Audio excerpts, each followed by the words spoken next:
Take a moment and imagine this. Entire civilizations, complex societies that thrived for centuries, wiped off the map.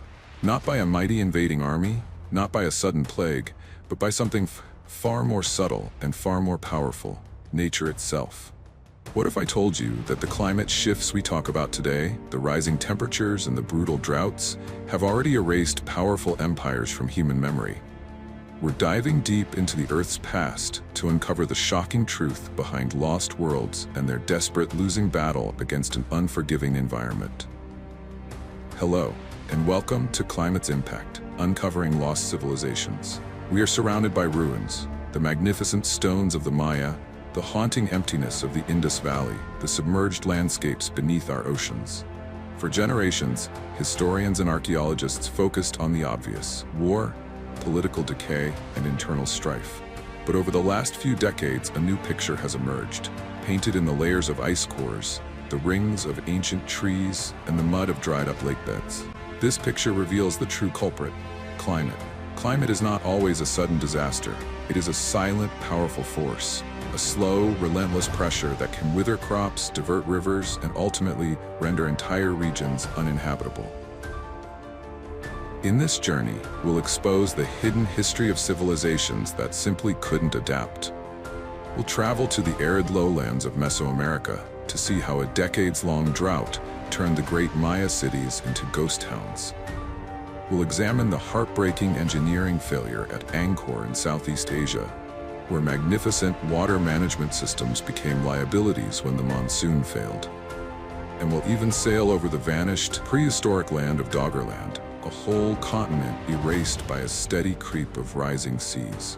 The question isn't if climate can collapse a civilization, but how it does it, and what those echoes from the dust and waves tell us about the fragility of our own world. Stay with us as we dig up the lessons from the dead. Our first stop is the lowlands of Mesoamerica, the heart of the great Maya civilization.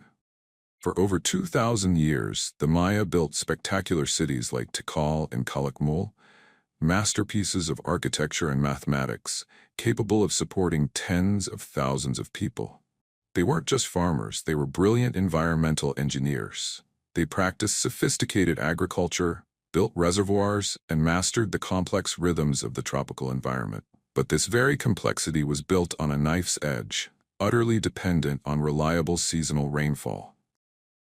Between roughly 800 and 1000 AD, something catastrophic occurred. The great cities stopped building monuments, hieroglyphs ceased, and the populations vanished into the jungle. It was a collapse unlike any other, a widespread, prolonged decline across a massive region. For years, theories ranged from endemic warfare to peasant revolt.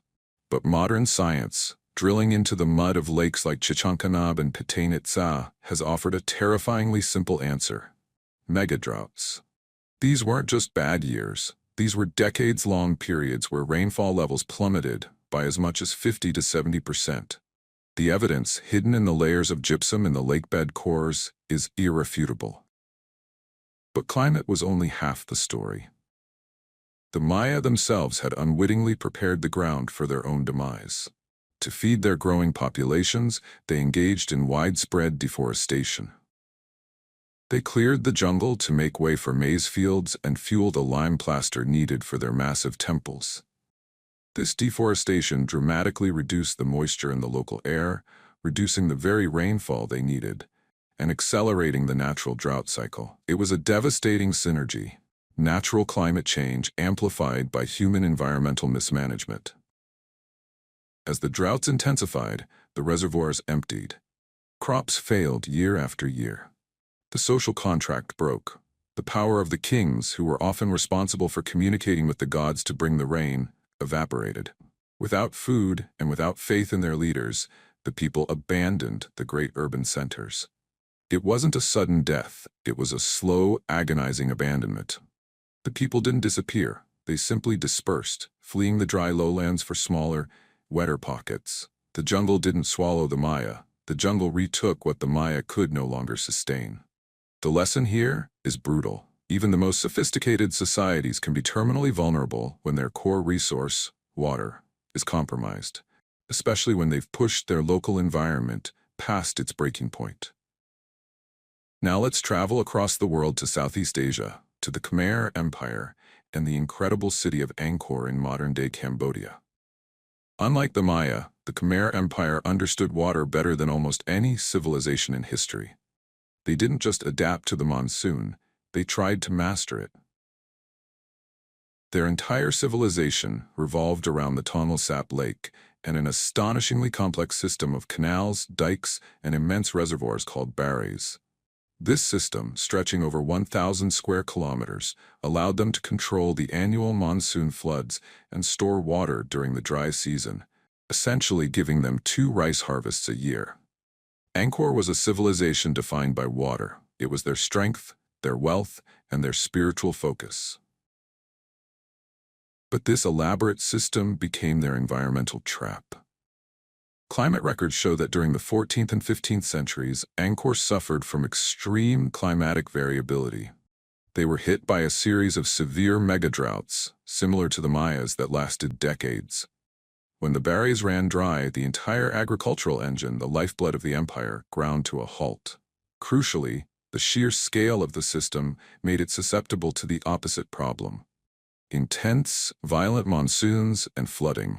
The massive network of earthworks became unstable, canals silted up, and the engineering designed to bring stability instead delivered chaos. A system built to manage a predictable environment could not cope with an unpredictable one. The infrastructure, once their greatest asset, became their greatest vulnerability. The capital was eventually abandoned. Scholars believe the strain of repairing the damaged hydraulic network while simultaneously battling drought and flooding drained the empire's resources, leading to political instability and, eventually, a shift in power away from the central city. Angkor teaches us a powerful lesson about resilience. Building bigger and more complex infrastructure can backfire if that infrastructure is designed for a climate that no longer exists. Finally, we turn to the canyons of the American Southwest, home to the ancestral Pueblo people, the builders of the magnificent cliff dwellings at Mesa Verde. These people represent the epitome of adaptation. They lived in an already marginal, arid environment, yet they thrived for centuries, employing dry farming techniques and locating their homes in defensible positions within the natural landscape. They navigated centuries of environmental stress, but even their ingenuity met its limit. Around the late 13th century, a period known as the Great Drought descended upon the region, lasting for over 20 years. This wasn't the first drought they had faced, but it was the most prolonged and severe, combined with growing social pressures and possibly over-extraction of local resources. Their small-scale, careful farming could no longer produce enough food. Unlike the collapse of the Maya or Angkor, the Pueblo people did not disappear in the same sense. They simply migrated. They were forced to abandon the spectacular cliff dwellings that defined their culture and move south and east to areas with more reliable water sources. They joined other communities, their society reshaped, but their culture surviving. Their story shows that even the most innovative adaptation has an ultimate breaking point when climate change is too severe and too prolonged. And it foreshadows the immense challenge we face today: the necessity of mass migration when a home is no longer viable. In the last section, we saw how the absence of water, drought, can be civilization's undoing. But what about the water that is too abundant, or the water that simply decides to move? The greatest societies in history, from Egypt to Mesopotamia, were built on riverbanks. The river was their god, their lifeblood, and their highway. But when climate shifts, it can turn that benevolent river into a silent assassin. This is the story of societies whose fate was sealed not by a lack of rain, but by the unpredictable behavior of the great waters. Our first journey takes us to the vast, arid plains of South Asia, where nearly 5,000 years ago, the Indus Valley Civilization thrived. Centered around major cities like Harappa and Mohenjo-Daro, this was one of the 3 great early cradles of civilization, alongside Mesopotamia and the Nile. What makes the Indus unique is its sheer scale, its incredible urban planning, and its apparent lack of palaces or temples of war. It was a civilization built on trade, sanitation, and agricultural efficiency. Crucially, this society was utterly dependent on its surrounding rivers. While the major Indus River was vital, evidence points to a massive mythical river known in ancient texts as the Saraswati, or the Ghaggar-Hakra system, which flowed near the settlements of thousands of people. This river system was the agricultural heartland. The civilization reached its peak around 2500 BCE, but by 1900 BCE, the great urban centers were in terminal decline. The common wisdom once pointed to invasion, but modern paleoclimate research and satellite imagery have revealed a much more powerful narrative. The river changed its mind.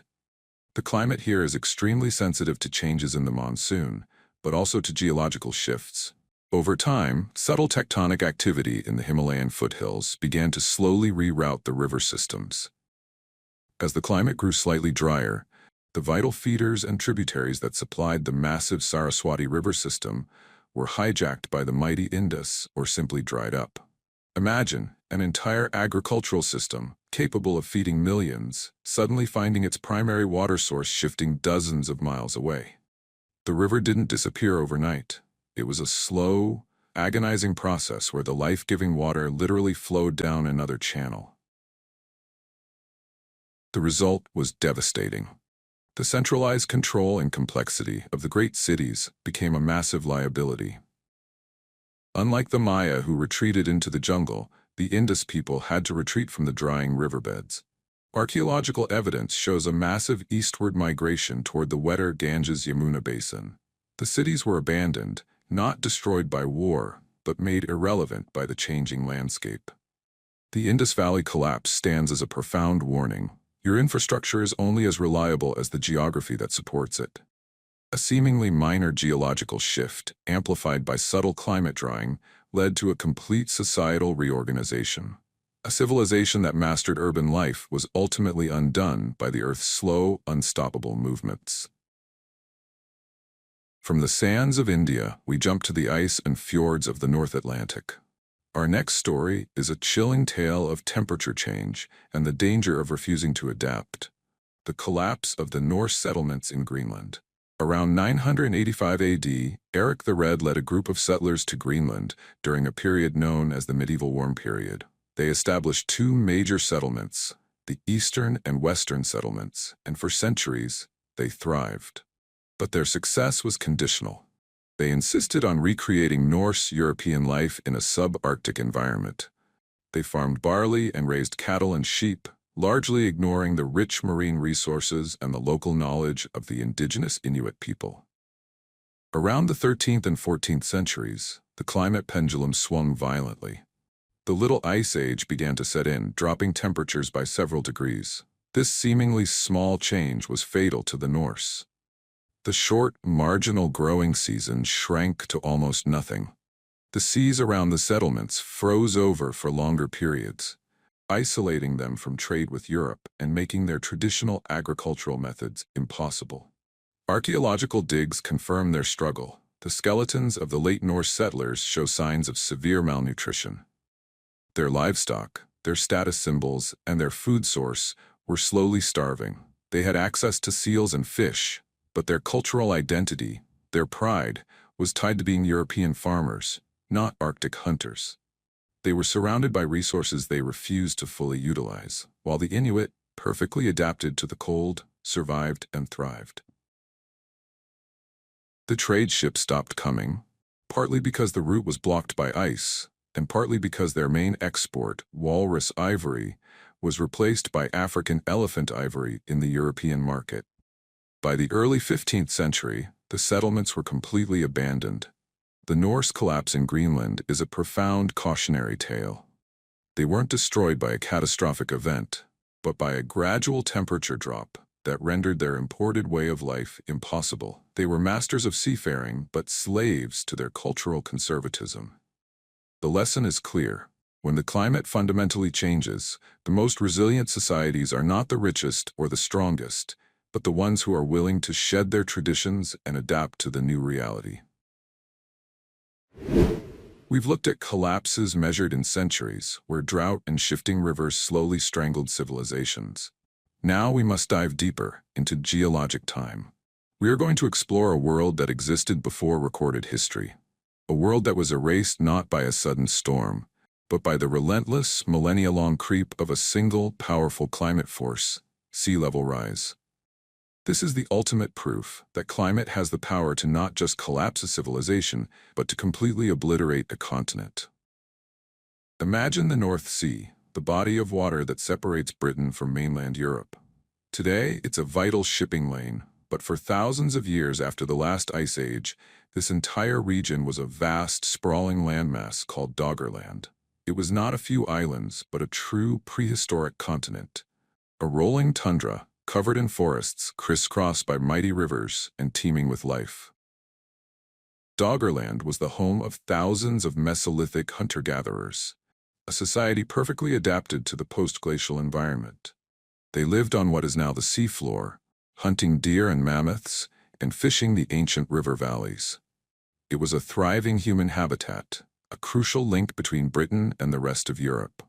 But as the immense ice sheets covering the planet began their slow, inevitable melt, that world was condemned.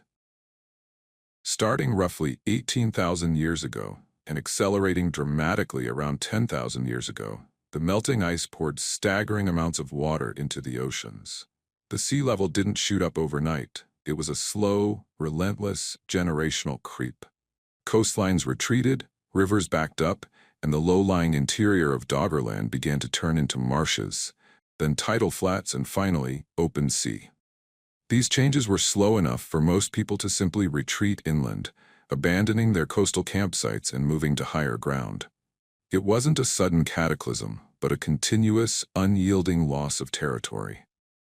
Imagine watching your children and grandchildren continually having to pack up and move because the beach keeps following you inland. Their world was getting smaller and smaller.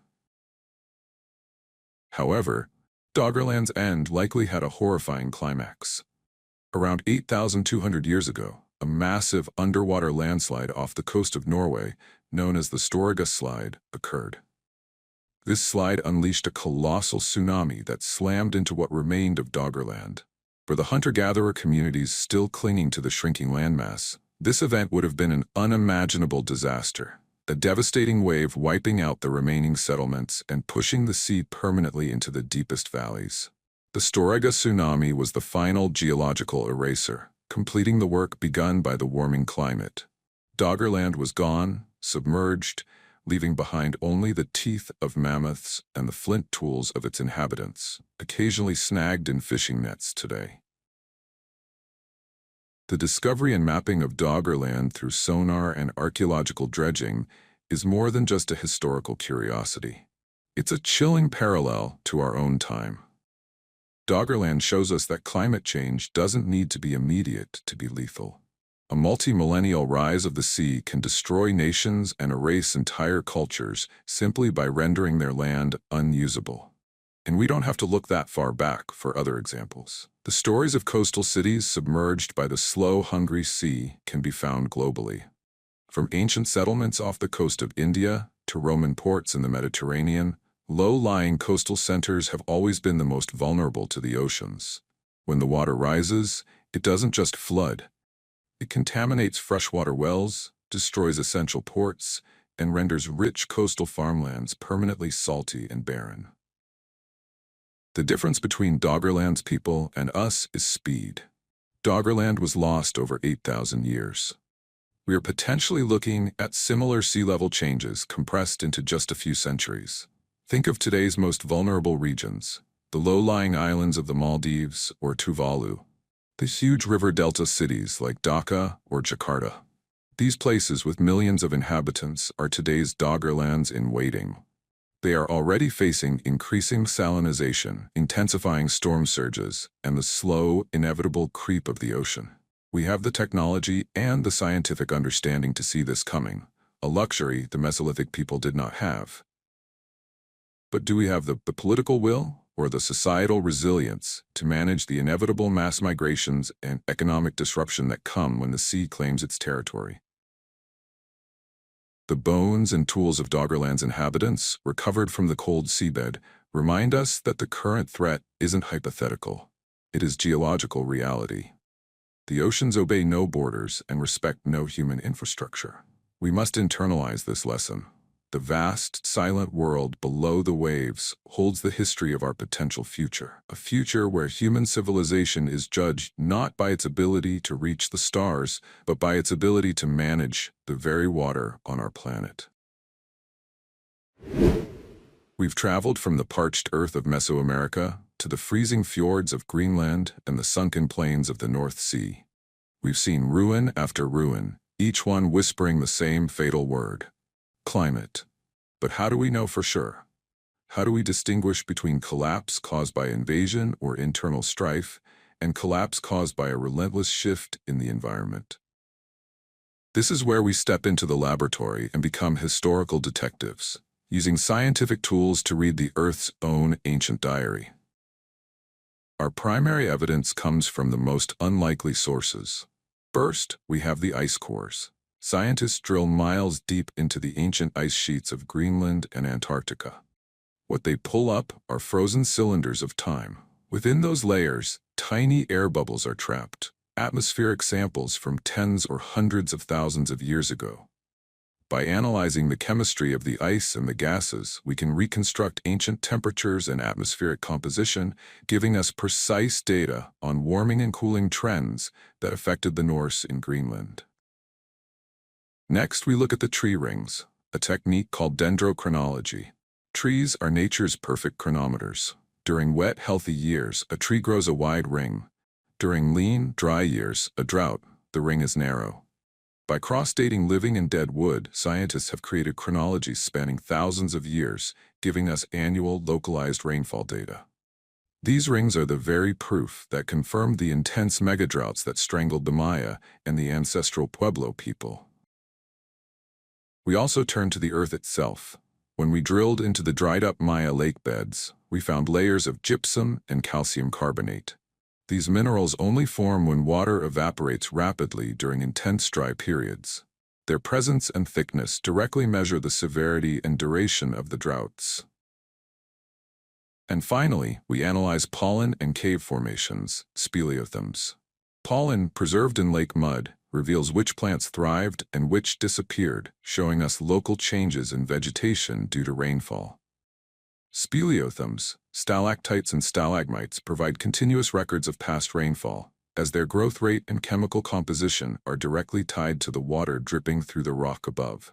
These tools allowed us to confirm the extreme climatic variability, the double punch of drought and flood, that overwhelmed the vast hydraulic systems of Angkor. So what does this mountain of evidence tell us? The single great lesson we uncover is this: collapse is rarely monocausal. Climate change is almost never the only reason a civilization falls, but it is overwhelmingly the most powerful catalyst. Think of it like this: a healthy society is a strong chain. It can withstand a broken link, a minor war, a political scandal. But when a prolonged drought or a shifting river system erodes the economic foundation, the food supply, the entire chain is stressed. Populations are weakened, resources are stretched, and conflicts over shrinking land and water intensify. Climate change acts as the final heavy straw on the camel's already broken back. The most vulnerable societies weren't necessarily the largest, but the ones that were the most inflexible or the most dependent on a narrow environmental window. The Norse in Greenland refused to change their farming traditions. The Maya pushed the limits of their local forests to grow their empire. They lost their resilience. This brings us to the chilling insight that connects the dead past to the living present. The degree of your civilization's resilience is inversely related to its environmental fragility. If your society pushes its environment past its natural limit through deforestation, unsustainable agriculture, or excessive energy consumption, you create the preconditions for your own climate-driven collapse. The ruins of the Maya and the submerged lands of Doggerland are not just history. They are a direct scientific warning. The climate patterns that destroyed them are now accelerating in our own era. The question is no longer, can climate destroy civilization, but rather, Have we learned enough from the ghosts of the past to save ourselves? We've sifted through the drying sands of the Maya, followed the vanished river of the Indus Valley, and even sailed over the ghosts of Doggerland beneath the waves. The history we've uncovered paints a stark picture. The environment is not a static backdrop for human drama. It is the most powerful, often overlooked, character in the story. Every lost city we examined, whether strangled by drought or drowned by the sea, tells us the same fundamental truth. Civilizations are mortal, and climate change is their most potent executioner. The great tragedy of these ancient societies is that they were victims of changes that were slow, incremental, and entirely beyond their comprehension or control. They were operating on a timescale of centuries. Their climate records were folklore and memory. They couldn't drill ice cores or analyze tree rings. But we can. We know the mechanisms of collapse. The mega-droughts that fractured the Maya are paralleled by the multi-year droughts plaguing the American Southwest and the Horn of Africa today. The sea level rise that swallowed Doggerland over thousands of years is now accelerating, threatening megacities like Dhaka, Jakarta, and Miami in a matter of decades. The lesson isn't just that climate change can happen, it's that it's already happening to us, but at a velocity that is unprecedented in recorded human history. The ruins scattered across our planet are more than just tourist destinations. They are warnings etched in stone. They are echoes of the past, telling us what happens when a society pushes its local environment too far and then fails to heed the creeping dangers of a changing climate. We have the chance, perhaps the last chance, to break this ancient cycle of rise, environmental stress, and collapse. Our imperative is to understand this fundamental link between human civilization and the natural world, and to build a sustainable future that honors the lessons learned from the dust and the waves. The Norse, the Maya, the Khmer, they couldn't read the scientific signals. We can. Let's not allow future generations to look back at our ruins and ask, they knew it was coming, so why didn't they act? The story of our survival is not yet written. Let's make sure it's not a sequel to their tragedy. Thank you for watching.